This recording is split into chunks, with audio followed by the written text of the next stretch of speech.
아서는 제가 사랑의 책이라고 그랬죠. 첫날 시작을 하면서 사랑의 이야기입니다. 아가서의 주인공 솔로몬은 우리 주님을 상징해요. 그리고 술람미는 저와 여러분, 우리 모두를 상징합니다.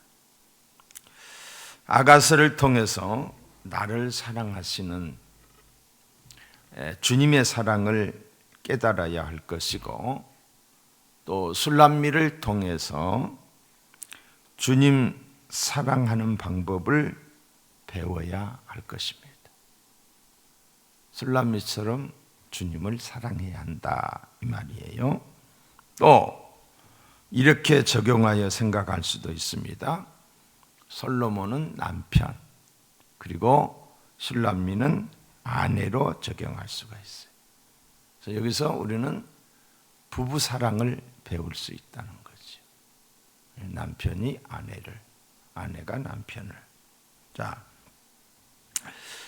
솔로몬과 술람미가 서로 사랑을 고백하고 있어요.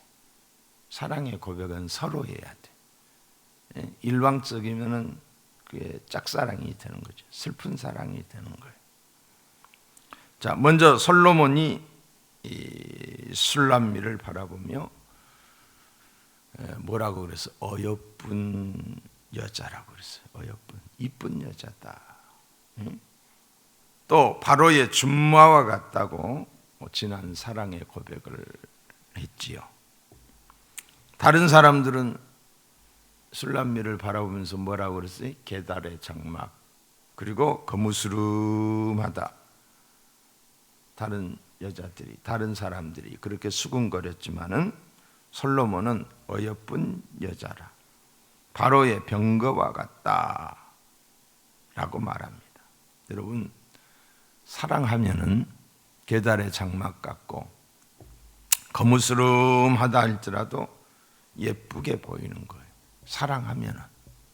이것이 사랑입니다. 문제가 되는 것은 상대에게 문제가 있어서 문제가 되는 것이 아니라 나에게 사랑이 없어서 문제가 되는 거예요. 제 눈의 안경이라고 그러잖아. 솔로몬에게 있어 술람미는 전혀 문제가 되지 않았습니다. 왜 그랬을까요? 사랑하기 때문에. 사랑하기 때문에. 그래서 우리가 사랑의 은사를 구해야 돼요. 솔로몬의 사랑을 한 몸에 받는 이 술람미는 어떠했을까요? 행복했을 거예요. 행복했어. 마음이 부여했을 거예요. 얼굴에 빛이 났을 거예요. 행복에 겨운 술람미가 또 솔로몬을 향해서 고백을, 사랑의 고백을 합니다. 당신은 내 품 가운데 몰약 주머니요. 이 말은 당신은 항상 내 마음에 있는 소중한 분이라는 뜻이에요. 이어서 당신은 내게 엔디게 포도원의 고베와 송이와 같다라고 말합니다. 이 말은 당신은 내 정신을 맡게 해주시고 내게 힘을 주시는 분이십니다 라는 뜻이에요. 예? 자, 술람미의 고백을 들은 솔로몬이 술람미를 바라보면서 또 뭐라고 그래요? 내 사랑아, 너는 어여쁘고 어여쁘다. 이 강조하는 것은 최상급 표현이, 최고다 이 말이. 너는 어여쁘고 어여쁘다. 내 눈이 비둘기 같구나.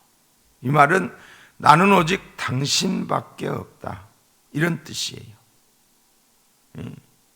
그러면서 하는 말이 덧붙여서 나의 사랑하는 자야, 너는 어여쁘고 화창하다. 이 어여쁘다는 말을 계속 반복하면서 화창하다. 우리의 침상은 푸르고 우리 집은 백향목 들보 잣나무 석가래로다. 이는 솔로몬과 술람미의 관계를 표현하는 말이, 두 사람의 관계가 화창했어요. 꽃이 만발하고 맑은 햇살이 가득한 구름 한 점 없는 아름답고 행복한 관계라는 거지. 응? 사랑을 주고받고 있는 술람미가, 사랑을 받고 있는, 사랑을 확인한 술람미가 또 고백합니다. 그게 이제 2장 1절로 넘어가는 거예요. 나는 샤론에 수선하여 골짜기의 백합화로다. 응? 보잘것없는 평범한 여자에 불과하다는 말이에요. 그러니까 솔로몬이 또 여인을 향해서 이렇게 말합니다. 2절에 보시면은 여자들 중에 내 사랑은 가시나무 가운데 백합화 같다. 내 사랑이는 가시나무 가운데 백합화 같구나 라고 말을 하는 거지요. 예루살렘에 있는 많은 여자들이 가시나무와 같다고 한다면은 너는 그 가운데 아름답게 피어있는 백합화와 같다는 거예요. 이어서 술람미가 또 말을 하지요.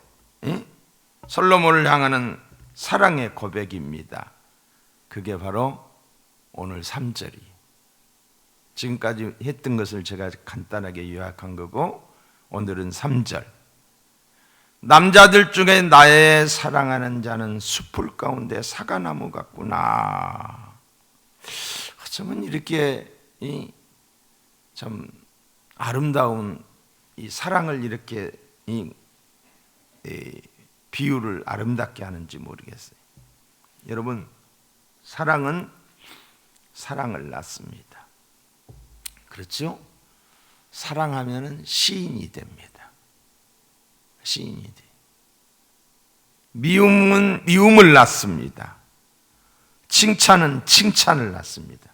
서로 사랑한다고 하니까 그 사랑의 성숙도가 더 커지는 거예요, 지금. 응?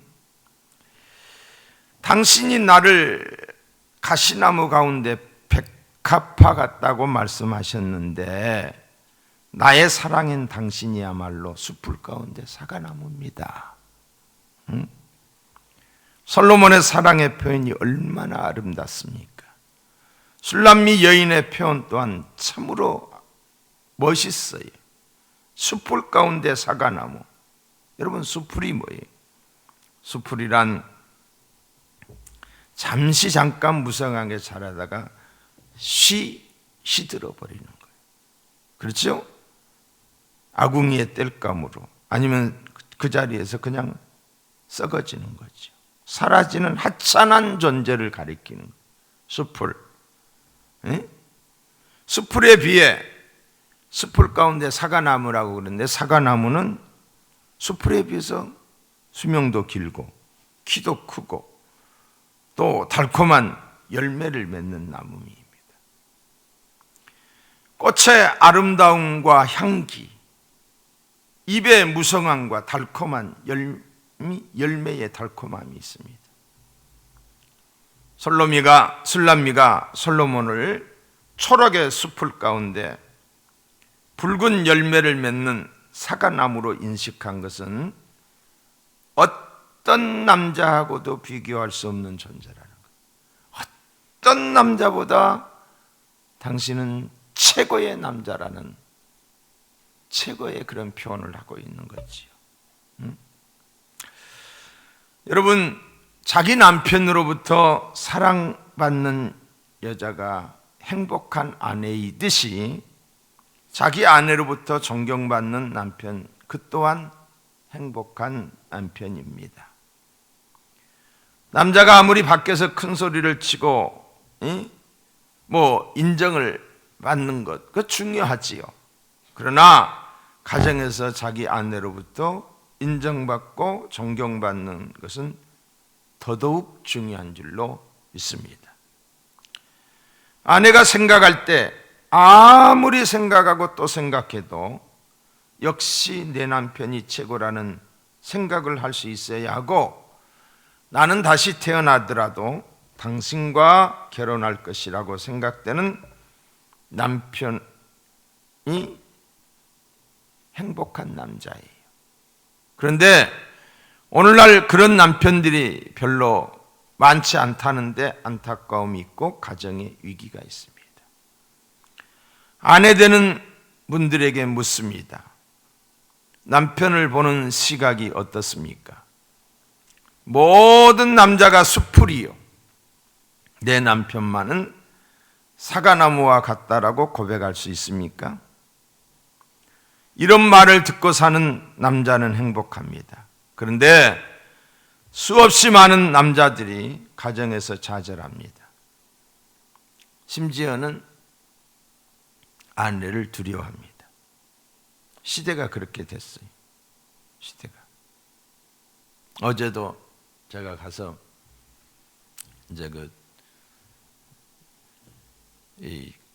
그 친척들이 모였는데 이제 나이 몇이냐 그랬더니 나이가 많이 들었어요. 나이가. 그래서 결혼했냐 그랬더니 대답을 안 하는 거예요. 그런데 엄마가 대신 대답을 하더라고요. 왜 결혼을 안 하냐면은 편하게 살려고 하는데, 여자가 무서워서 하는데, 그런 사람들이 많아요. 어느 주일학교 선생님이 첫사람 아담과 하와의 범죄를 설명하고 나서 질문을 합니다. 아이들에게. 아담이 범한 죄가 무엇이냐고. 아이들이 대답합니다. 아담은 하나님이 먹지 말라고 한 선악과를 먹었다라고. 정확하지요? 그러면 아담이 받은 벌이 뭐냐라고 물었어요. 그러니까 한 아이가 선생님 그거는요, 아담이 그 벌로 인해서 하와하고 결혼하게 됐대요.